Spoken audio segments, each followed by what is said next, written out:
Bienvenidos todos a este primer programa del podcast de Cristina Mitre, edición de verano, después de 2 años grabando en remoto desde el estudio improvisado que monté en el cuarto de invitados de mi casa en Dubái en plena pandemia.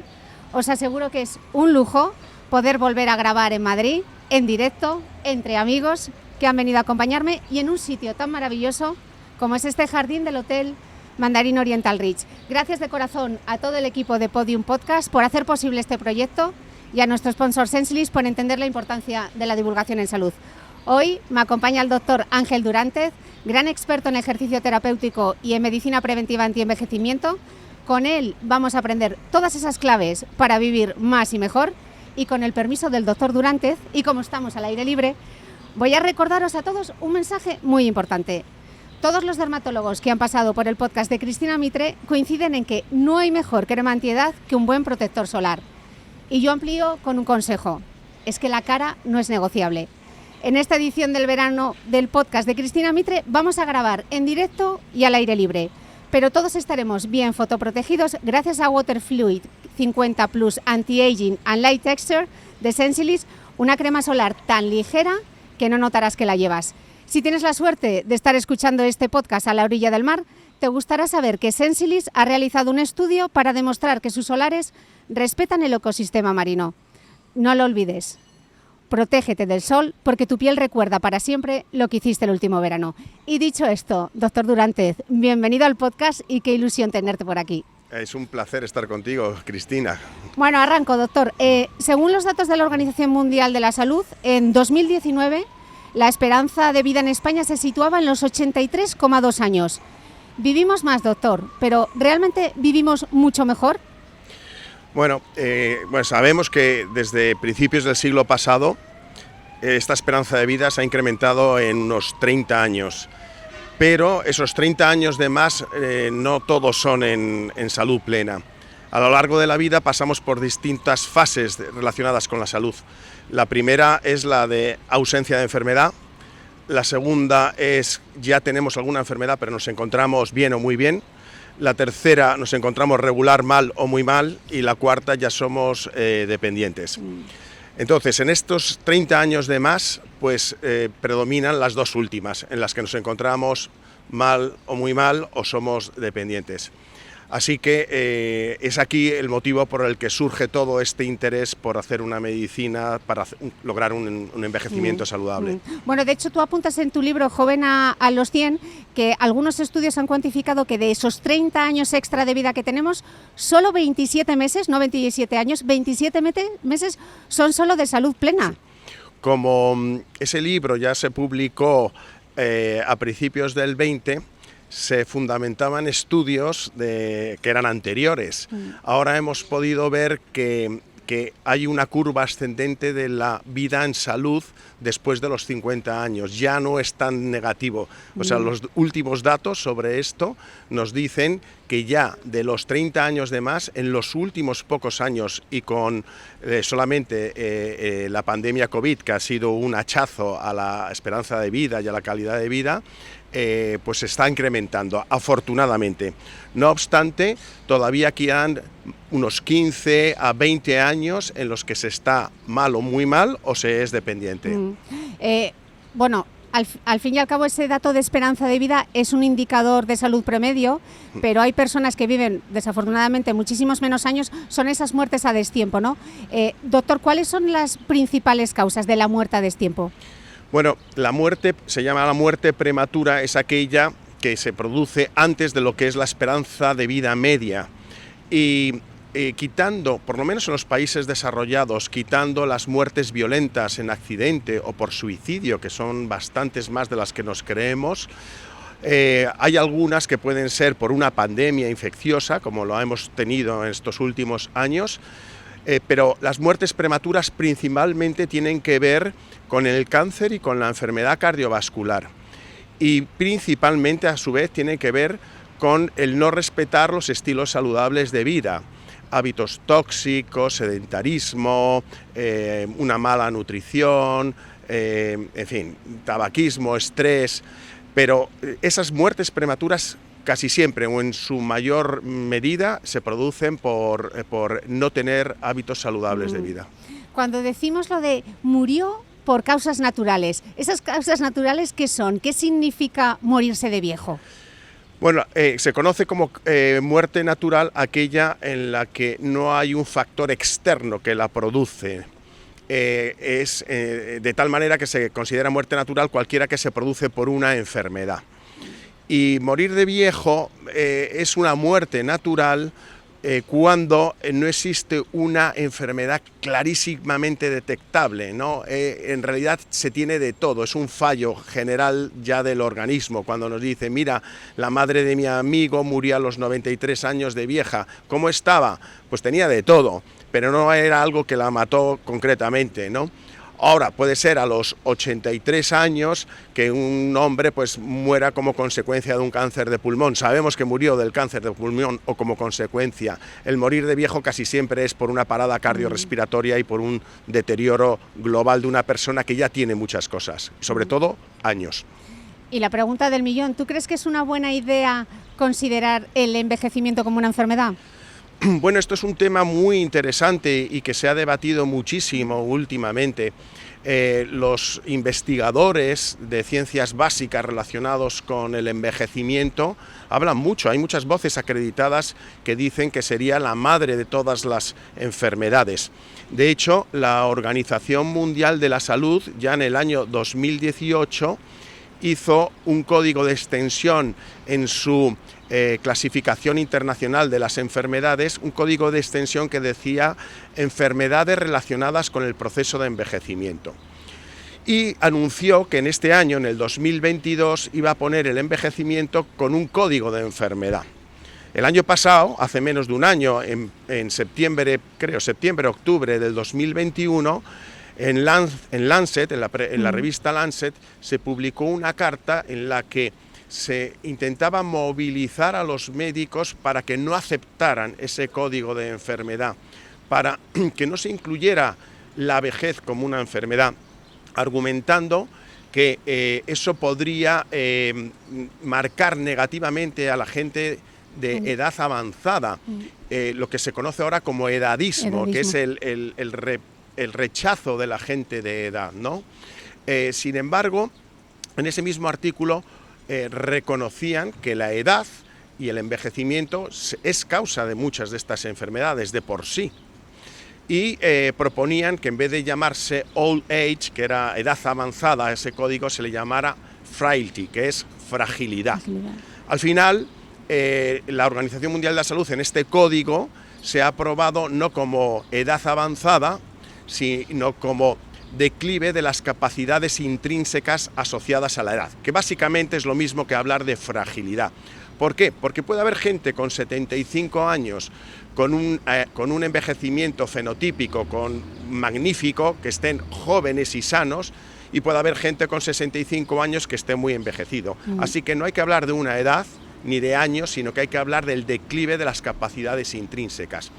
Y otro tema muy interesante con incluir un código de enfermedad en la clasificación internacional de enfermedades es que se puede investigar por sí, porque hasta ahora lo que se puede es investigar sobre una diabetes, sobre un Alzheimer, sobre una enfermedad cardiovascular, sobre una artritis reumatoide, pero no se suelen aceptar estudios en sujetos sanos simplemente porque tengan 85 años. Entonces, si ya existe este código de declive de las capacidades intrínsecas, se podrá investigar sobre ello. Fascinante. Pero estarás conmigo, doctor, que por mucho que nos cuidemos todos, es muy difícil que un individuo de la especie humana supere esos 120 años de edad, que es, al fin y al cabo, la longevidad está marcada por nuestra propia biología y tiene como un tope, ¿no? Entonces, ¿qué está en nuestra mano y qué no para envejecer de una manera saludable? Con respecto a la edad máxima del ser humano, pues esto ya desde los años 60, al principio de los 60, un investigador que se llamaba Leonard Hayflick, pues hizo la hipótesis de que realmente el ser humano podría llegar a los 120-130 años, que esto es lo que se llama el límite de Hayflick, por una serie de motivos biológicos, que no tenemos que contarlos ahora, y en 1997 pues se supo la primera persona que llegó a ese límite, a los 120, más de 120, que fue una francesa que murió con 122 y 167 días. Hace unos meses, en abril, murió la medalla de plata, que era Kane Tanaka, con 119 y 108 días. Y el récord mundial de hombre es un japonés, Kimura, que murió ya hace bastantes años con 116 años. O sea, lo que sí vamos viendo es que cada vez hay más gente que se acerca al límite máximo de la longevidad humana. Pero esto son cosas excepcionales. Lo interesante es que cada vez la esperanza de vida media se acerca a los 90, que cada vez hay más centenarios y que cada vez hay más supracentenarios. Supracentenarios se llama a los demás de 110. ¿Y qué es lo que podemos hacer en nuestra mano? Pues lo vamos a hablar, ya lo hemos hablado, pero son estilos saludables de vida y luego alguna otra herramienta que esta medicina a la que yo me dedico nos puede aportar. Sí, justamente de eso te quería preguntar, porque cuando hablamos de medicina preventiva para el envejecimiento saludable, ese Age Management Medicine, ¿exactamente de qué estamos hablando? Pues mira, estamos hablando de comer bien, estamos hablando de protegernos del sol, estamos hablando de hacer ejercicio, que es distinto que hacer deporte. Estamos hablando de no fumar, estamos hablando de limitar o no beber alcohol, estamos hablando de medirnos.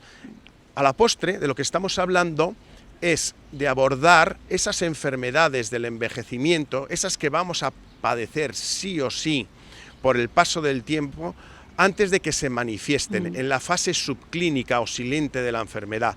No esperar a que aparezcan los síntomas para empezar a actuar.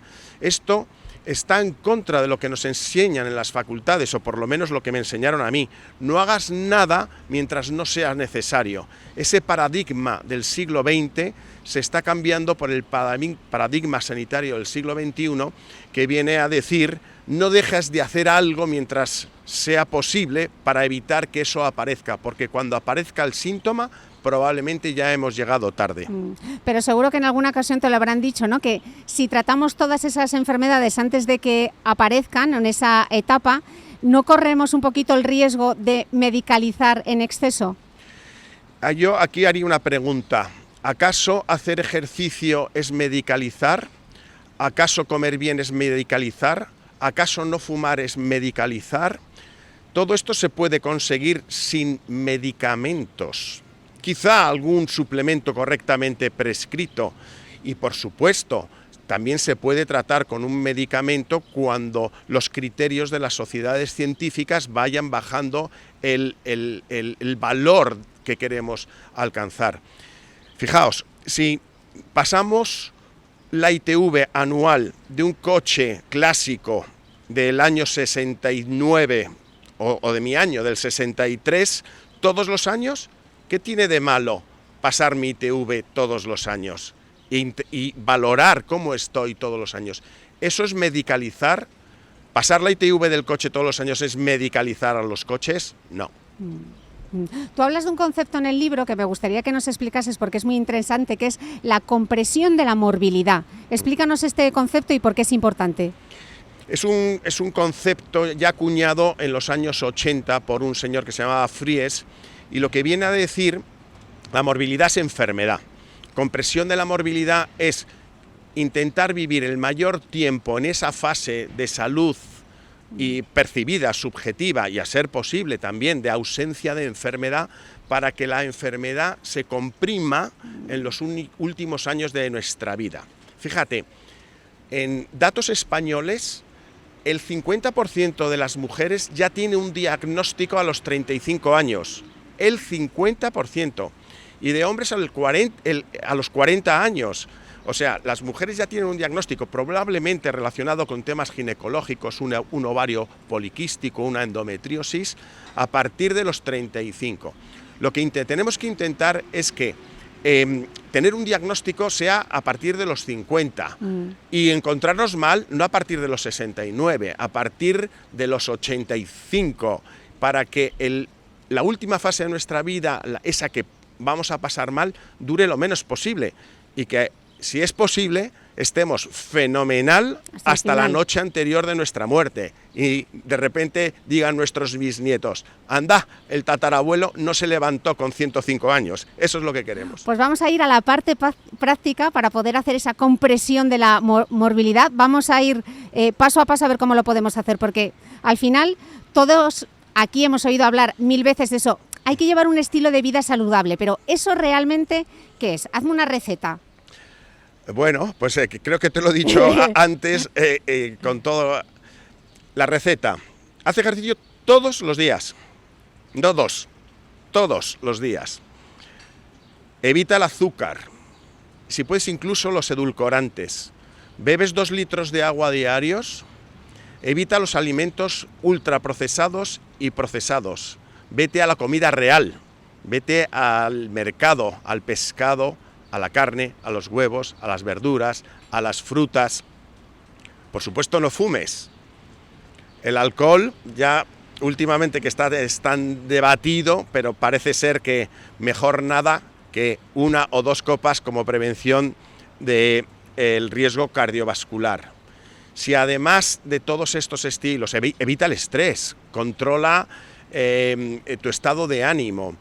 Si a eso además le añades el medirte, el saber cómo estás y puedes mejorar un poquito algunos biomarcadores de salud, bien con un suplemento, bien con un fármaco si es preciso y lo optimizas, es ahí donde está la clave. Bueno, doctor, en este podcast que hemos hablado desde herencias, de cómo ahorrar, de cómo hacerte un presupuesto, de cómo hacer una buena inversión, tú dices en tu libro que no hay mayor ahorro que invertir en salud. Entonces, ¿cuáles son esas, ahora que ya lo sabemos, cuáles son esas inversiones de interés compuesto en términos de salud? Todo lo que, vuelvo a repetir, todo es lo que acabamos de decir. El interés compuesto es el que se añade uno sobre otro, ¿no? Vale, tú puedes hacer ejercicio físico a diario, pero fumas. Bueno, interés compuesto, deja de fumar. Y puedes no fumar y hacer ejercicio a diario, pero estás en una obesidad o tienes un aumento de tu grasa visceral. Si sabes que tienes esa grasa visceral porque te la has medido, puedes hacer algo para bajarla por debajo de los límites que se consideran nocivos. O poner tus niveles de homocisteína en valores óptimos, o de LDL colesterol, que es el colesterol malo, o... Espera, que te voy a dar una, doctor. Interés compuesto, hacer ejercicio, hacer pesas, trabajar la fuerza, ese es interés compuesto, sobre todo para las mujeres, ¿o no? Totalmente, lo hablábamos antes sobre un título de un artículo que escribí que decía, si estás en menopausia, haz pesas. ¿Veis? No os lo digo yo, os lo está diciendo el doctor Durantes, no solamente para subir la maleta al avión. Claro. Es que casi todos los estudios que se han hecho sobre el impacto beneficioso del ejercicio sobre la salud se han hecho con ejercicio cardiovascular. Y eso básicamente es porque el ejercicio vascular desde la primera mitad del siglo XX se podía medir fácilmente o cómodamente en un laboratorio con una cinta rodante, una bicicleta, poniendo analizadores de gases y distintos sistemas de medición del organismo. Medir la fuerza es una cosa un poco más compleja, ¿no? Porque ¿la fuerza de qué? ¿La fuerza del glúteo o del vasto interno o del pectoral o del dorsal, ¿no? Al final hacemos unas mediciones de fuerza, pero la fuerza es importantísima porque es lo que nos mantiene funcionales y activos. Por supuesto que necesitamos ese corazón que es el motor para que nuestros músculos se muevan. ¿Y por qué una mujer sí o sí tiene que hacer pesas? ¿Por qué tiene que trabajar la fuerza? Bueno, la mujer tiene unas posibilidades de desarrollar una sarcopenia relacionada con el envejecimiento mayores que el hombre, por distintos motivos, entre otros hormonales. Y eso por un lado, pero por otro lado siempre ha habido el mito de que una mujer que hace pesas se hipertrofia y entonces se va a convertir en un hombre. Eso es casi imposible, o sea, tiene que hacer muchísima cantidad de pesas para poder lograr eso. Y entonces, especialmente en miembros inferiores, esto es algo que medimos regularmente en mi clínica y es muy frecuente encontrar mujeres entre los 45 y 65 años con una descompensación, tienen una baja masa muscular en miembros inferiores. Los miembros inferiores son los que nos mantienen erguidos, los que nos van a hacer que cuando tengamos 80, 85 años nos levantemos bien del asiento. De hecho, muchas pruebas para valorar la dirapenia, la falta de masa muscular, consiste en cronometrar el tiempo que tardas en levantarte del suelo o de una silla. Así que es clave para todo, además de que el entrenamiento de la fuerza mejora la densidad mineral ósea. Eso de hacer un ejercicio suave como la natación para trabajar la osteoporosis, pues no llega al umbral. Hay que hacer un ejercicio más intenso que produzca tracción de las inserciones de los tendones en el hueso para que se estimule el crecimiento y la densidad de los músculos, de los huesos, perdón. Con todo lo que nos has dicho, queda claro que la mejor medicina es una vida saludable. Entonces, ¿quién está fallando aquí? ¿Es el médico o el paciente? Pues están fallando los dos. Por un lado, esto no se enseña en las facultades de medicina. En las facultades de medicina no se habla profundamente de nutrición, ni de fisiología del ejercicio, ni de hábitos de estilo saludable, de normas de higiene de sueño, y cuando se habla de medicina preventiva, se habla de preventiva y comunitaria. Es una medicina de prevención comunitaria, higiene del agua, prevención de epidemias, pero no de la prevención personalizada de la persona. Eso realmente, el interés está apareciendo ahora en las grandes especialidades médicas, en la cardiología, para la prevención de la enfermedad cardiovascular, en la neurología, para la prevención del deterioro neurocognitivo, en la oncología, se empieza a oír hablar de la oncoprevención, ¿no? Pero esto son términos de hace 20 años a lo sumo, o finales de los años 90.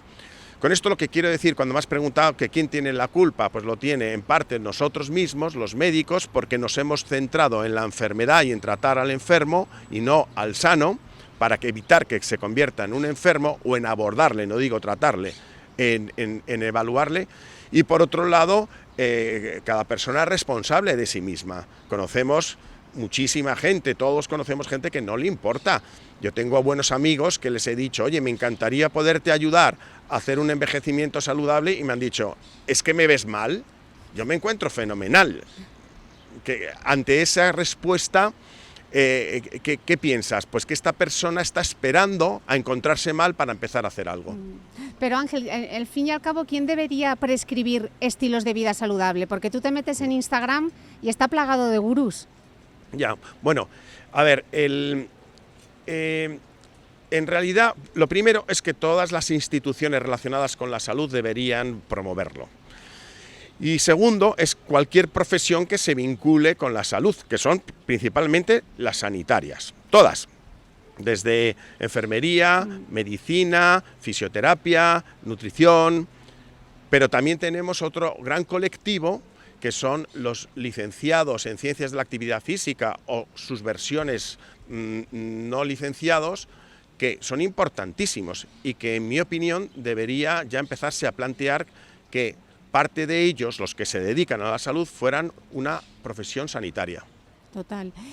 Hay un concepto en tu libro que me ha gustado mucho, y es que tú hablas que, igual que conocemos el concepto de enfermedad crónica, quizá debamos insistir más en el término salud crónica. Aseguras que ya no vale lo del chequeo rutinario anual, o sea, la ITV anual, hay que ir un paso más allá. Claro, a ver, el chequeo anual se engloba dentro de un concepto blanco-negro, enfermo, sano. Pero es que en realidad el límite entre salud y enfermedad es muy difuso, hay una zona gris. Tú no eres hipertensa de un día a otro, tú no eres diabética de un día para otro, ni tienes un cáncer de un día para otro. Se te diagnostica de un día para otro. Eso sí, un infarto te da de un día para otro, pero antes de que te dé el infarto, llevas muchos años cociéndose el infarto en tus arterias, produciéndose lo que es una aterosclerosis subclínica. Es ahí donde tenemos que mirar, en la aterosclerosis. El chequeo de salud convencional es, ¿estás sano? ¿No cumples criterio de enfermedad? Hasta el año que viene. ¿Que tienes algo? Al especialista. ¿Qué es lo que nosotros proponemos? ¿Estás sano? Sí. ¿Tienes enfermedad subclínica? Probablemente. Vamos a empezar a trabajar ya con esa enfermedad subclínica. Vamos a intentar mejorar esos biomarcadores para ponerlos en sus niveles de excelencia que nos alejen de la enfermedad a la que hacen referencia para comprimir la morbilidad, vivir más tiempo y más funcionales. Justo me has dado pie para la siguiente pregunta, porque hablas de biomarcadores. Primero, ¿qué son esos, pregunta triple, ¿qué son esos biomarcadores? ¿Cómo se interpreta? ¿Y qué diferencia has estado hablando de valor de referencia, de excelencia y valor subóptimo? Explícanos este concepto. Sí, un biomarcador es una característica nuestra que se puede medir objetivamente y que hace referencia a nuestro estado de salud o de enfermedad, y que además se altera o se modifica por las intervenciones que podamos hacer de cualquier tipo, nutricional, de ejercicio, de un medicamento o de lo que sea. Esos biomarcadores generalmente en medicina se les da unos rangos de referencia y por concepto la referencia, lo que se considera normal, es donde entra el 95% de la población. Si tú te vas, esto se lo explico ya a mis pacientes, te vas a la calle Bourbon Street en Nueva Orleans y coges a 100 personas, 100 mujeres de la calle, probablemente la normalidad es que pesen 90 kilos o que pesen 85 kilos. Eso es lo que nos daría la normalidad. ¿Eso es lo deseable? No. Una cosa es la normalidad y otra cosa es lo deseable. Por lo tanto, aparece el concepto de óptimo. Tengo un colega en Estados Unidos, un internista que hace esto, del que yo he aprendido mucho, que él llama a lo que hace optimal medicine, medicina de excelencia o de niveles óptimos, ¿no? Que me parece que está bien descrito. Y todos los que hacemos esto, ese rango de referencia que normalmente se considera normal, lo subdividimos en óptimo y subóptimo. Un ejemplo, el colesterol malo, el LDL, que no le deberíamos llamar malo, pero bueno, para entendernos, es alto por encima de 130, pero si es más bajo es mejor. Al final volvemos a poner otro corte, que es el de óptimo, y que en mi caso, y que también las instituciones ya de cardiología lo ponen por debajo de 100. El rango entre 100 y 130 es el valor que llamaríamos subóptimo. Hace unas semanas se ha publicado un artículo sobre cuál es el valor óptimo de los triglicéridos. Y se ha visto que la correlación con la enfermedad cardiovascular aumenta desde el valor mínimo. O sea, el óptimo es cuanto más bajo, ya está. O sea, que no hay que conformarse. No hay que conformarse, efectivamente, porque, hombre, te puedes conformar en lo subóptimo si no te preocupa. Mi amigo, pues no le preocupa tener la glucosa en 105, ni tener la insulina en 18, ni tener el colesterol malo en 125, porque si le han dicho que todo eso es normal, pues es normal. Ahora bien, muy probablemente esté gestando enfermedades relacionadas con el proceso de envejecimiento, relacionadas con esos biomarcadores. Doctor, mira que es difícil poner de acuerdo a toda la comunidad científica, pero como tú escribes en el libro, hay algo en lo que sí estáis todos de acuerdo, y es que de todas las causas que inciden en la aparición y desarrollo de las enfermedades asociadas a la edad, todos los científicos coinciden en señalar al sedentarismo como la principal. O sea, tenemos la herramienta y no la utilizamos. Mira, hay tres dichos o tres frases, ¿no? Una que es de mi amigo, el profesor Alejandro Lucía, y que habla de la polipíldora. No existe un fármaco con tantos beneficios integrales para la salud como el ejercicio. Otro de Min Lee, es una epidemióloga de Harvard, que dice: todo lo que empeora con la edad mejora con el ejercicio. Y otra frase que me gusta es de Kenneth Cooper, es un médico norteamericano que es el que investigó mucho sobre el consumo de oxígeno, que dice: no dejamos de hacer ejercicio porque envejecemos, envejecemos porque dejamos de hacer ejercicio. Y en estas 3 fases más o menos se define la importancia de la actividad física y del ejercicio. Ahora, si entre la nutrición, el sueño, el ejercicio, ¿cuál es el peso específico de cada uno de ellos? Yo sinceramente creo que el ejercicio es el que más pesa. Tú haces ejercicio y aunque no comas muy bien, vas a ir mejor. Y tú puedes comer muy bien y si no haces ejercicio vas a desarrollar una sarcopenia o una osteopenia y tu sistema inmunológico puede estar no tan potenciado. Sí, yo creo que el ejercicio es la clave. Pero mira que la comunidad científica está de acuerdo, que tenemos suficiente evidencia, dato para prescribir ejercicio y sin embargo, como tú apuntas en tu libro, en España no hay grandes programas a nivel nacional de promoción de la actividad física. Y voy a leer esta declaración porque me parece súper importante. Dices: encontramos máquinas y aparatos en parques y otros lugares para que las personas mayores puedan hacer una actividad física, pero no hay una acción de promoción concreta y monitorizada. No sé, igual a la ministra de Sanidad, Carolina Darias, y al ministro de Cultura y Deporte, Miquel Iceta, nos están escuchando. ¿Quién sabe? ¿Qué les dirías? Pues yo lo que les diría es que la promoción de la actividad física y del ejercicio, que no lo que es el deporte, como he dicho antes, deporte es hacer una actividad reglada en la que compites contra otra persona o contra ti mismo en el reloj, en el cronómetro. Eso es el deporte. Pero la actividad física es andar, subir escaleras, es ir al gimnasio. ¿Nadar en la piscina todos los días es natación? No, natación es competir. Eso debería pertenecer al Ministerio de Sanidad, más que a la Dirección General de Deportes. La Dirección General de Deportes se dedica a la Liga y se dedica a los Juegos Olímpicos, al deporte de alto rendimiento, pero la promoción de la salud a través de la actividad física debería pertenecer al Ministerio de Sanidad. Esa es mi opinión.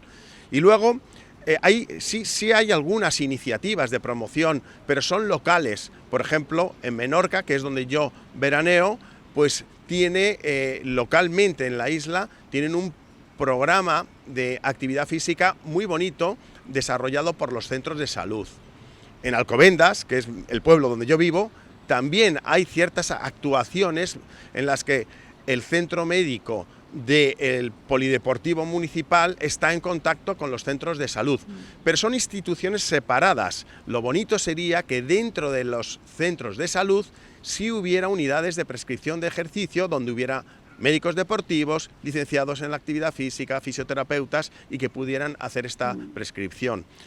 Que claro, esto es coste, pero es un coste que a largo plazo revertiría en un ahorro del gasto sanitario. Totalmente.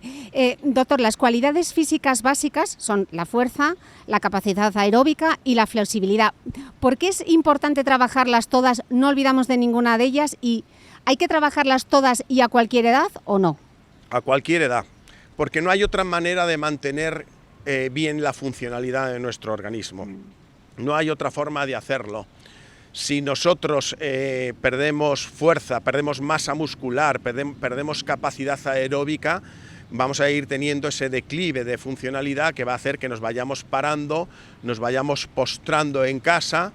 Lo que queramos hacer es sentarnos a ver la televisión, aumentaremos de peso, descalcificaremos nuestros huesos, nuestra grasa visceral aumentará, empeorarán estas enfermedades, la prediabetes, que después es diabetes, la enfermedad cardiovascular, todas ellas hay que trabajarlas. Además, los estudios que vinculan el consumo de oxígeno, el consumo máximo de oxígeno, que es la forma en la que medimos la capacidad cardiovascular, con la morbimortalidad, pues nos dicen que ese consumo máximo de oxígeno tiene un peso específico superior al nivel de colesterol o el de la tensión arterial. Y un estudio muy bonito también publicado en Lancet en el 2015 nos dice que la medición de la fuerza a través del hand grip, que es la presión de antebrazo, tiene una correlación con la morbimortalidad superior a la tensión arterial. Se mide la tensión arterial permanentemente en todos los actos médicos. Muy pocas veces se mide la fuerza del antebrazo como un indicador indirecto de la Salud. fuerza global del individuo. Justamente por eso te iba a preguntar, porque seguro que quien nos está escuchando está diciendo, vale, ¿y cómo sé yo cuánta masa muscular tengo? ¿Cómo sé yo cómo estoy de fuerte?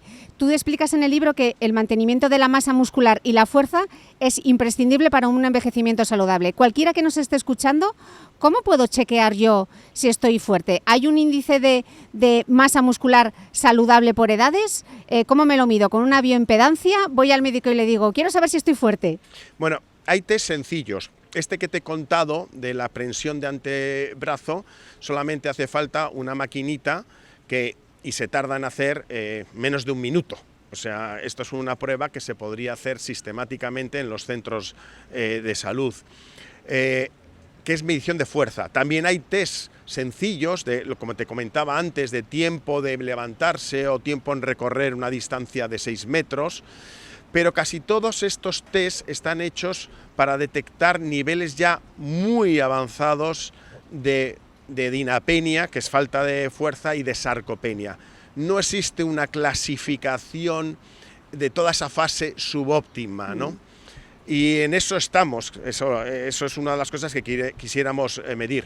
Yo sí mido a casi todo el mundo, por bioimpedanciometría.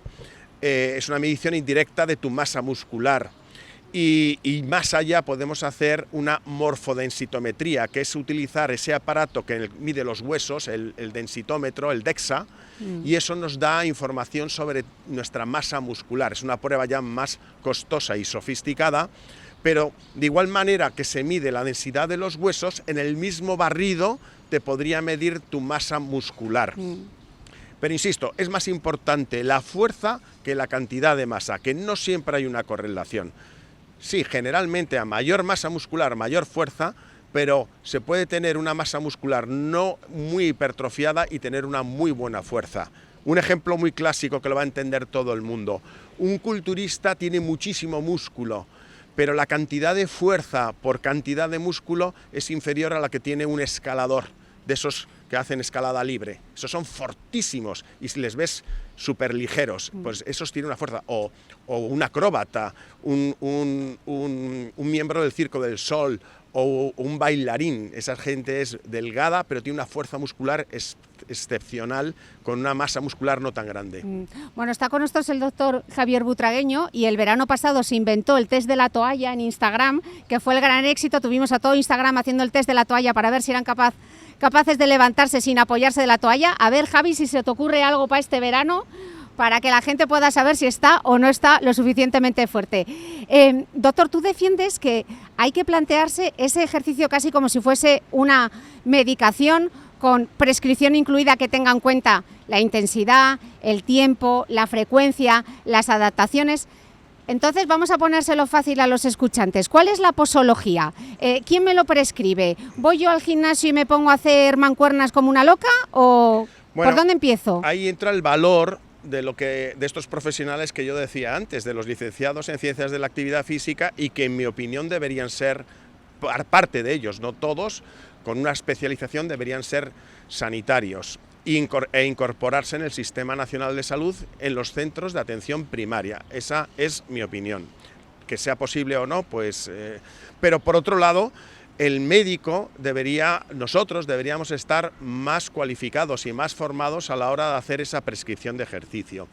Y por otro lado, sabemos que hay unas guías o normas básicas de actividad física recomendadas por la Organización Mundial de la Salud, pero esos son los mínimos, ¿no?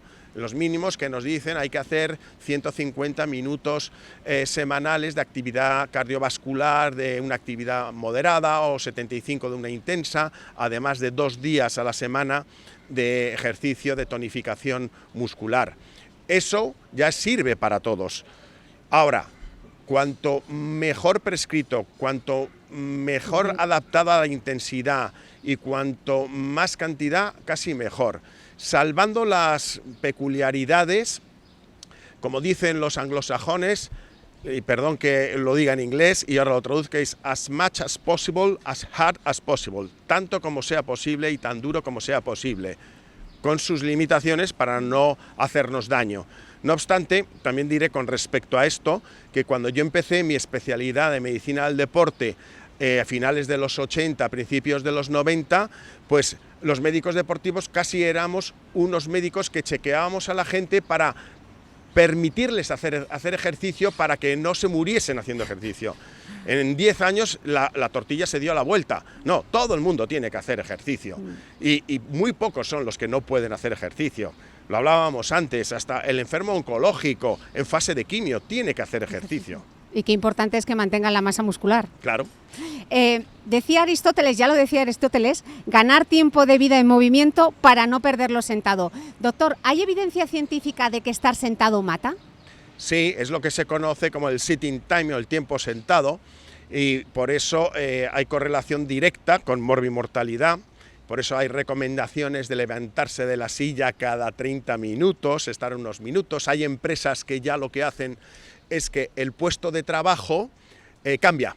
Tú estás en el ordenador y de repente al cabo de un tiempo tu ordenador te dice vaya al puesto número 347 en la siguiente planta. Entonces es una manera de obligar.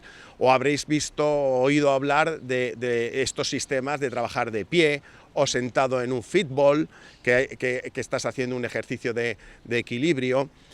Hay una tribu en Tanzania que se llama los Hadza, que se pasan todo el día parados, quietos como nosotros, ¿no? Pero están en cuclillas o de pie apoyados en una sola pierna. Entonces hay estudios que han visto que esta gente, sus marcadores de salud son mejores que los nuestros, a pesar de estar parados, porque no es cuestión solo de movernos o de hacer ejercicio, sino en qué postura. Se ve que en cuclillas tienen una activación muscular que no la tenemos cuando estamos repanchingados en nuestra silla del trabajo o en el sofá en casa o en la cama. O sea, y eso es lo que se conoce como gasto energético no relacionado con la actividad física, el NETA, Non-Exercise Thermogenesis Activity. Así que sí, el sitting time es importante y tenemos que evitarlo. Difícil, porque realmente si analizamos la cantidad de tiempo que pasamos sentados es enorme. Y probablemente sería mucho más importante luchar contra el sitting time que cumplir con los mínimos de actividad física. O sea, más que una hora diaria de actividad física, sería más interesante menos horas de estar sentados o tumbados. O sea, que para que lo entendamos, este NEAT del que nos estás hablando, la gente cuando dice, no, si yo voy 2 veces por semana al gimnasio, pues con eso no compensas. Lo que tienes que hacer es, cuanto más movimiento, exacto, mejor. Sí, eso mejor que nada. Mejor que nada. Mejor que nada, pero cuanto más movimiento, mejor, efectivamente. Vamos a entrar en otro de los grandes temazos de este podcast, que es la menopausia y las hormonas. ¿Qué relación guardan las hormonas y el envejecimiento? Pues mira, hay decenas, bueno, ya es una evidencia que los niveles hormonales van decayendo a lo largo de la vida. Y además su declive empieza muy pronto en algunas de las hormonas, como la de hidroepiandrosterona, ya en la década de los 20. Otras empiezan a decaer un poquito más tarde, básicamente un 1 o 2% anual. Excepto dos, el cortisol y la insulina, que tienden a subir, que son precisamente las que no queremos tener en niveles altos. Luego hay hormonas como la progesterona y el estradiol en la menopausia, que producen un declive brusco y que es de todos conocidos, que se asocian con una sintomatología claramente definida como sofocos, sudores, alteración del sueño, aumento de peso, sobre todo troncular, estado de ánimo, la debilidad afectiva, sequedad vaginal, disminución de la libido, función sexual, etc.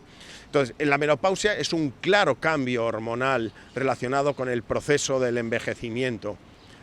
En el hombre es algo más sutil, no es tan brusco, no se produce un declive en 1 o 2 años. Pero sí que existe la andropausia, ¿no? Sí, también es debatible porque los que dicen que no existen es porque dicen que no existe un declive brusco, pero sí existe un declive. Los niveles de testosterona de un hombre de 30 años o de 25 años son probablemente el doble que los de un hombre de 55 años, el doble. Y ese declive no en todos los hombres se asocia con una sintomatología, que la sociedad, el Androgen Study Group, un grupo que se dedica a esto, liderado por un profesor de urología en Harvard que se llama Abraham Morgenthaler, clasifica su sintomatología en sexual y no sexual. En la sexual, disfunción eréctil, disminución de la libido, falta de placer. En la no sexual, aumento de peso, falta de masa muscular, aumento de grasa visceral, alteración del estado de ánimo, de la funcionalidad, de las capacidades físicas, de la vitalidad. O sea, claro que está definido y se define como déficit androgénico del hombre adulto, o él le gusta decir mejor síndrome de baja testosterona. Se está definiendo ahora entre urólogos y endocrinos cuáles son los criterios diagnósticos, pero como todo en medicina, dar un criterio diagnóstico a un valor, a un número, no siempre es lo más adecuado, porque, como dice uno de mis profesores de hormonas en Estados Unidos, perdón por el anglicismo, treat symptoms, not numbers, trata los síntomas, no los números. Entonces hay que asociar la sintomatología, hay que ver el valor analítico y luego compensar pros y contras y actuar. Justo en esa línea hablaba con una amiga ayer y me decía sobre la terapia hormonal en el caso de la menopausia, y ella me decía, bueno, pero al final se trata de un proceso natural, y yo le decía algo que nos había contado la endocrina Clotilde Vázquez en este podcast, y es como también la presbicia es un proceso natural y por eso no dejamos de ponernos gafas. Eso mismo dice Morgenthaler con respecto a la testosterona y en los hombres. Efectivamente, la presbicia y la menopausia y la andropausia, pues efectivamente son procesos naturales. Es natural tener luz eléctrica por la noche. Hay tantas cosas, es natural desplazarse con un coche, hay tantas cosas que no son naturales y que nos ayudan a vivir mejor y en salud y alcanzar estos niveles de bienestar, que ¿por qué no vamos a abordar esto? Sí, y cada vez es más lógico. Mira, cuando yo empecé a formarme en Estados Unidos, claro, yo venía de la medicina española, ¿no? Y empezaba a oír cosas de este estilo, me llamaba la atención. Sobre todo la hormonofobia vinculada con el famoso estudio WHI, el Women's Health Initiative, y su vinculación con el cáncer de mama y la enfermedad cardiovascular en mujeres que utilizaban hormonas que eran hormonas obtenidas de la orina de la yegua embarazada o sustancias de diseño distintas a las hormonas que tenemos los seres humanos, ¿no? Luego se vio que el estudio no estaba perfectamente bien interpretado. En el 2015, el NICE, el National Institute of Care Excellence británico, ya recomendaba a médicos de familia y ginecólogos valorar seriamente la prescripción de una terapia hormonal en las mujeres en la menopausia. Cuanto antes, mejor, porque los estudios ven que cuanto más tarde se pierde la ventana de oportunidad. Yo la primera vez que he visto algo similar aquí en España ha sido hace poco por la Sociedad Española de Cardiología, pero hace poco. Y bueno, y después Clotilde Vázquez, claro, una endocrinóloga del Sistema Público de Salud que lo diga, pues ayuda mucho. Pero si lo digo yo, un especialista en medicina del deporte, hace 10 años, poco menos que soy un loco, un descerebrado. Vamos a hablar de otro gran tema en tu libro y algo de lo que preguntan mucho en Instagram y en redes sociales, y es el tema de la suplementación, ¿no? Como tú mismo reconoces en el libro, es un tema un pelín controvertido. Doctor, ¿son realmente necesarios los suplementos en sociedades avanzadas y que aparentemente están bien nutridas? Y si es así, ¿por qué? La clave está en lo que acabas de decir de aparentemente. O sea, yo creo que no estamos bien nutridos, tenemos un exceso de calorías, comemos calorías. O sea, no estamos en riesgo de morir de hambre, pero no tan bien nutridos. Es ahí donde está el matiz de esto. Y la forma en la que comemos probablemente no sea la más saludable. Y cuando medimos biomarcadores vinculados con la nutrición, te das cuenta de que no estamos tan bien nutridos. Por poner un ejemplo, sabemos que el índice omega 3 es un indicador de nuestros niveles a nivel celular, en la membrana del eritrocito, de estos importantes ácidos grasos poliinsaturados. Bueno, pues los estudios epidemiológicos y en la práctica clínica, la experiencia diaria, te das cuenta que la mayoría no los tiene bien. La mayoría no los tiene bien. No estamos aportando la suficiente cantidad de ácidos grasos omega 3. ¿Que lo podemos hacer con la alimentación? Por supuesto que lo podemos hacer con la alimentación. Y también con algún suplemento, si está correctamente prescrito. Y lo mismo que te digo con esto, te hablo de la homocisteína y la correlación con el ácido fólico o con las vitaminas del grupo B.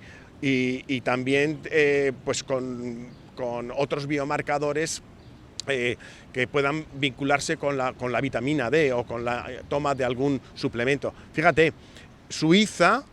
esto es una noticia muy reciente, o sea, de la semana pasada o de la anterior, ha recomendado a los mayores de 65 años tomar sistemáticamente 800 unidades diarias de vitamina D, basándose en los estudios finlandeses, que ya han sido bastante buenos.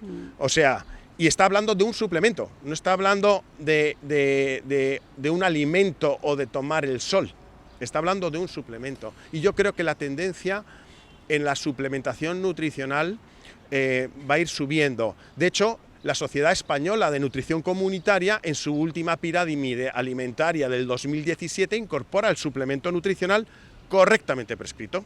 Ahí es la siguiente pregunta, porque tú explicas que sí que existen algunos básicos en la suplementación, el omega 3 del que has hablado, la vitamina D, el ubiquinol, la coenzima Q10, los probióticos. ¿Tú se los recomendarías a todo el mundo? ¿Necesito hacerme un análisis antes? ¿Tengo que ver esos biomarcadores? ¿Puedo elegir yo lo que me voy a tomar? ¿Voy al herbolario y me compro yo la vitamina D? Respuesta a la primera pregunta. ¿A todo el mundo? No. ¿Medirlo? Sí. Puedes ir tú, no lo recomiendo. O sea, lo correcto sería hacer una correcta prescripción de la suplementación nutricional, que es lo que recomienda la Sociedad Española de Nutrición Comunitaria y la que básicamente los expertos estamos en ello. Eso sería realmente lo adecuado. Bueno, yo te voy a hacer una pregunta porque está aquí mi amiga Patri, psicóloga, y mi Patri lleva toda la vida... Mi Patri lleva toda la vida... Vale. ¿Qué es lo que tomas tú, Patri? Levadura de cerveza. Levadura de cerveza y germen de trigo. ¿Qué le dirías a mi amiga? Pues nada, o sea, bien que siga también haciendo las cosas también, pero a lo mejor lo que le diría que muchas de las cosas que hemos visto, que si se miden nos puede dar una información muy interesante, ¿verdad? A lo mejor eso que estábamos hablando de la masa muscular, de que, bueno, aparentemente se te ve que estás en un buen peso, pero podemos medir fuerza, podemos medir masa muscular, podemos medir índice omega 3, podemos medir hemoglobina glicosilada como un... Sí, bueno, no es de lo que yo más prescriba, porque yo voy más a estos básicos en los que el criterio que yo sigo es el de la cantidad de evidencia científica. Entonces, sí. Tú eres un caso, sobre un caso, sobre un caso. No, fuera de bromas, o sea, seguramente esté bien, pero vamos, lo que yo haría es medir bien los biomarcadores para poder hacer la correcta prescripción. Claro, lo que pasa es que muchas veces queremos como el atajo, ¿no? En lugar de hacer el ejercicio de fuerza, bueno, pues me tomo un suplemento de colágeno, que mal, igual no me hace. Ya, efectivamente. Pero claro, o sea, yo soy médico, yo en el fondo tengo que dar unas pautas, unas recomendaciones que sean correctas en su ejecución y en su prescripción. Ya sé que un suplemento nutricional oficialmente se llama complemento nutricional, no es un fármaco, no es una medicación. También muchas veces se habla de lo peligroso que es su consumo. Bueno, peligroso es su consumo si te tomas un bote entero de golpe, ¿no? También puede ser peligroso si te tomas 2 kilos de mandarinas de golpe, y por eso no la mandarina es peligrosa, ¿no? Pero su uso, según las recomendaciones que las autoridades sanitarias dan al complemento nutricional, pues Por eso están permitidos, o sea que tampoco es algo que sea algo a denostar. En tu libro también hablas de los cronodisruptores y hablas mucho del papel de la melatonina, que también en redes sociales se habla mucho. ¿Qué nos puedes decir? Bueno, pues que como dicen los grandes expertos en melatonina, que uno de ellos lo tenemos aquí en España, el profesor Darío Acuña, y otro grande es Russell Reiter en Texas, desde que hay luz eléctrica aparece la cronodisrupción. La cronodisrupción es romper los ritmos de nuestro organismo, ¿no? Que básicamente es la melatonina, esa hormona, la que nos pone nuestro cuerpo en hora todas las noches a una determinada hora. La mayoría de la gente en torno a las 3 de la mañana es cuando se produce la acrofase, que es el pico de melatonina, y que manda la información a todas las células de nuestro organismo para que se pongan en hora. Es como si fuéramos un gran palacio con millones y millones de relojes que todos los días se atrasan o se adelantan. Bueno, pues la melatonina es el relojero que a las 3 de la mañana lo pone en hora. Cronodisrupción, ¿por qué? Porque esa melatonina que antes se liberaba bien hace un siglo y medio, porque no había estas luces tan intensas en la noche, porque solamente había la luz cálida del fuego, del candil, de la antorcha, pues se seguía liberando, pero ahora con luces azules, luces intensas, pues hay una falta de liberación de melatonina, más aún si estamos con el móvil, con la tableta, con la última serie de la televisión. Entonces no respetamos esas normas de higiene de sueño, de oscuridad absoluta, silencio, y eso produce cronodisrupción, además de viajes cruzando hacia el este o hacia el oeste, que a su vez favorecen la cronodisrupción, o horarios laborales que son de noche. Hay muchos estudios que ven que la gente que tiene turnos de noche enferma más que la gente que tiene horarios normales. Si esto además lo notamos con el simple cambio horario 2 veces al año, la gente nota, mucha gente nota esa pequeña cronodisrupción que tarda unos cuantos días en ponerse en hora de nuevo. Dímelo a mí, que tengo un jet lag recién aterrizado de Dubái, que no me entra en el cuerpo. Doctor, ha sido un placer hablar contigo. Me quiero despedir con una frase de David Bloom que tú recoges en tu libro, y él dice que no se trata de añadir simplemente años a la vida, sino que hay que añadir también vida a los años. Así que con este último mensaje me gustaría que cerrases tú el podcast con un consejo, con una idea que quieres que se queden nuestros escuchantes. Pues mi consejo o idea sería ese concepto de adelantarnos a la aparición de la enfermedad, conociéndonos un poquito mejor en la fase subclínica, y sobre todo dando mucha importancia a los estilos saludables de vida. Pues con ese mensaje nos quedamos. Doctor Durantez, muchísimas gracias, y a vosotros nos escuchamos de nuevo el próximo domingo. Gracias. Gracias a ti.